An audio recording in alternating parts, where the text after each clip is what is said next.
L'histoire du ski a au moins 6000 ans, mais ici au Québec, c'est beaucoup plus récent.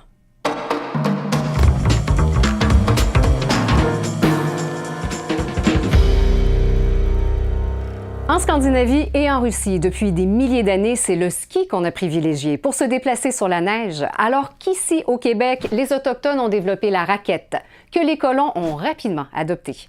En 1879, pour la première fois, nos journaux parlent de ski. Un Norvégien nommé Birch fait le trajet Montréal-Québec sur 2 longues planches de bois qu'on appelle ses raquettes norvégiennes et qui suscitent l'ébahissement. Les racketteurs québécois sont d'abord moqueurs, sauf que le ski permet aussi de dévaler des pentes et de faire des sauts, ce qu'ils vont beaucoup apprécier. Nos premiers clubs de ski naissent au début du 20e siècle. À Québec, les plaines d'Abraham deviennent un vaste terrain de jeu pour des skieurs qui ont visiblement un plaisir fou.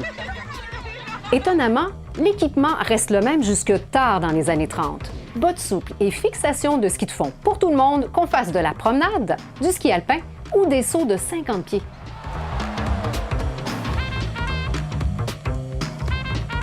Les pentes de nos premiers skieurs sont assez modestes, mais le problème se pose à mesure qu'elles s'allongent.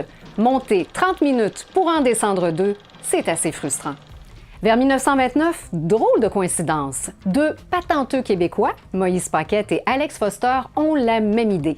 Utiliser un moteur de voiture pour actionner un câble de chanvre auquel s'accrochent les skieurs. Coup de la remontée, Saint-Saëns. Ces premiers remonts de pente demandent pas mal d'équilibre et peuvent s'avérer destructeurs pour les mitaines. Mais ils se répandent comme une traînée de poudre au pays, inspirent même les États-Unis et deviennent de solides alliés des stations de ski.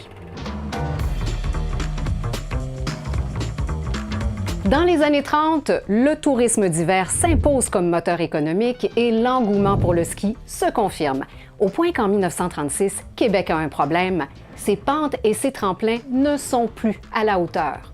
Une campagne de financement de la Chambre de commerce permet d'amasser plus de 5 000 $, ce qui permet d'ouvrir 1 an plus tard non pas 1, mais 2 stations de ski, le Mont-Tourbillon et le Mont-Saint-Castin.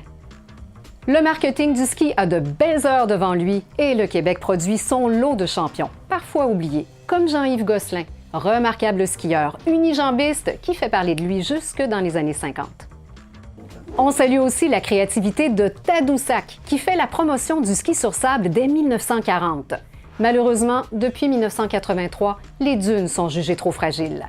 Jusqu'à nouvel ordre, le ski au Québec, ça reste donc une affaire de tuques, de mitaines et de neige.